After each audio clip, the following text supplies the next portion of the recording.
৬৯ বছর পর রমজানের শেষ দশকে ইতিকাফ হচ্ছে না আল আকসায়। রমজানের শেষ ১০ দিন এলেই জেরুজালেম পবিত্র আল আকসা মসজিদ সাধারণত লাখো মুসল্লির পদচারণার মুখর হয়ে ওঠে। ফিলিস্তিনের বিভিন্ন শহর, গ্রাম এবং দখলকৃত ভূখণ্ডের নানা প্রান্ত থেকে মানুষ ইতিকাফ, তারাবি, কোরআন তিলাওয়াত ও রাতভর ইবাদতের জন্য এখানে ছুটে আসেন। কিন্তু এ বছর সেই পরিচিত দৃশ্য যেন পুরোপুরি হারিয়ে গেছে। ১৯৬৭ সালে পূর্ব জেরুজালেম দখলের পর এই প্রথম রমজানের শেষ ১০ দিনে আল আকসা মসজিদ ও জেরুজালেমে পুরনো শহর প্রায় পুরোপুরি মুসল্লিশূন্য হয়ে পড়েছে। সাধারণত ইফতার থেকে সেহরি পর্যন্ত যে প্রাঙ্গণ মানুষের ভিড়ে সরগরম থাকে, সেখানে এখন নেমে এসেছে অস্বাভাবিক নীরবতা।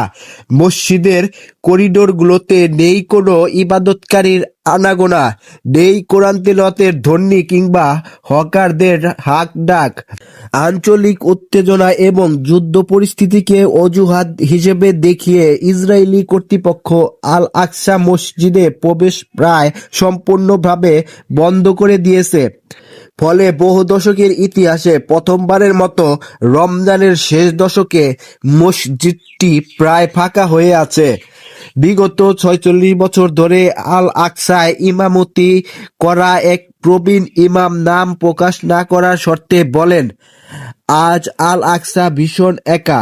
গত কয়েক দশকের মধ্যে এমন দৃশ্য তিনি কখনো দেখেননি। যেখানে একসময় হাজার হাজার মানুষ ইতিকাফ করতেন, সেখানে এখন ৪-৫ জন মানুষ নিয়ে নামাজ পড়াতে হচ্ছে।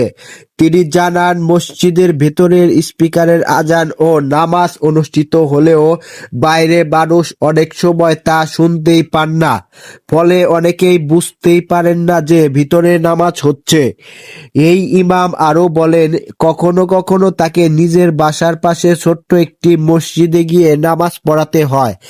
সেখানে যখন মুসল্লিরা তাকে দেখে বলেন, আজ আল আকসার কণ্ঠ আমাদের মাঝে এসেছে, তখন তার বুক ভেঙে কান্না আসে। কারণ সবার একটাই প্রশ্ন, হে শায়খ, আল আকসা কবে খুলবে? অথচ এই প্রশ্নের উত্তর তার কাছে নেই। আল আকসার আরেক স্বেচ্ছাসেবক মাজেদ আল হাদমি বলেন, তিনি পেশায় একজন দন্ত চিকিৎসক হলেও গত প্রায় ১৫ বছর ধরে শখের বশে এখানে আজান দেওয়া এবং কোরআন তেলাওয়াত করে আসছেন।